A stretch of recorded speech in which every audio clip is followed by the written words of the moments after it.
Hi, it's Dr. Kalika of New York Dynamic Neuromuscular Rehabilitation. We're going to talk about diagnosis, as I can't stop preaching enough how diagnosis is the key to any treatment. And we now have here a professional dancer, performer, and TV personality who came to us with pain after, was it a ballet or dance? Yeah, it was a dance, like a ballet. During a lift, I got hurt. So a partner lifted Yes, you and you yeah. hurt your ribs. Yes. And so Caroline went to emergency room, right? Yeah, I went to like an urgent care. Urgent care, they took an X-ray, didn't find any fracture. And you're still in pain on the right side of your ribs, and you worry what this is and what to do next, what kind of Right. physical therapy, what should be done. So we already scanned it, of course, we've seen the problem, now we're just going to show you what it is and explain. So this is diagnostics. On over if you have my probe on her ribs, and this is rib 9.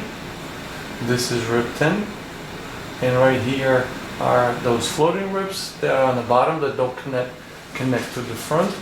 So these are the bones of the ribs, and this black here is the shadow, because the bone does not, the bone cannot be penetrated. What you see between the bones is the intercostal muscles right here, and this is the diaphragm. Her lungs are, you can actually see her lungs. Can you take a deep breath for us?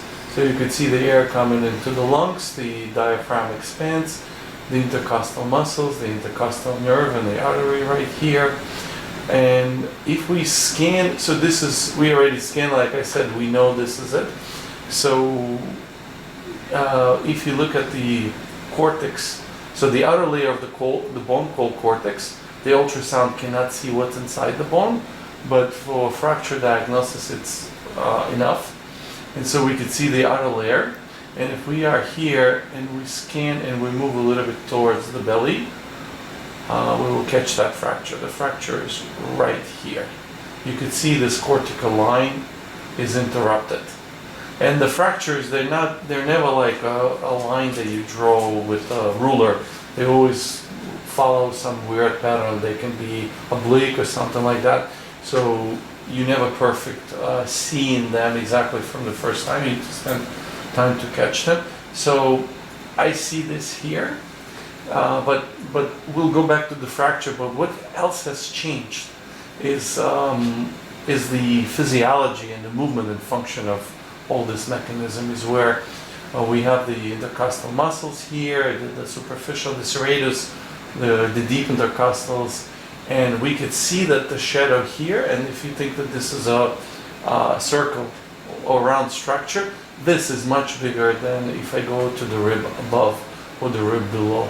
And you could see if you put a line from top of this bone, and you take this line horizontally, you will see that it will not come to this rib right here.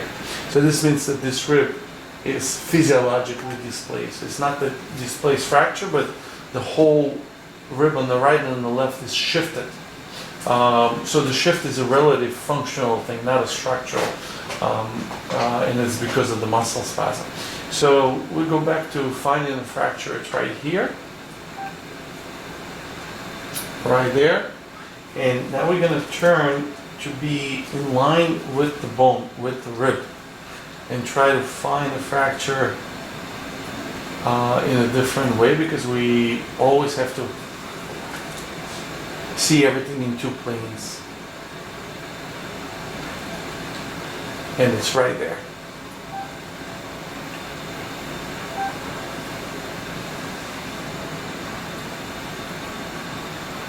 And it's just this. So you see that the cortex is interrupted, you have one line and a step defect. And if I play with it, I can see the roughening of the bone, which always happens with the fracture. So this is a rib fracture. They typically heal within 5 to 8 weeks. And the fracture itself is not complicated. We will not do any physical therapy at this point because it is useless. But in 2 months, she needs to reestablish control of those ribs. The abdomen, because the oblique abdominal muscles, the transversus attach here, and the whole core function will depend on this rib, this whole ring. And thoracolumbar junction, these lower ribs, they cover the diaphragm.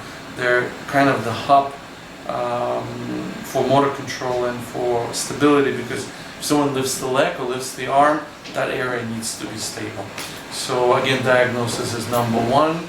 Diagnostic sonography allows much better, deeper knowledge, objective findings, and guides the treatment, as well as helps the patient know and the doctor know when is the recovery coming. Thank you very much.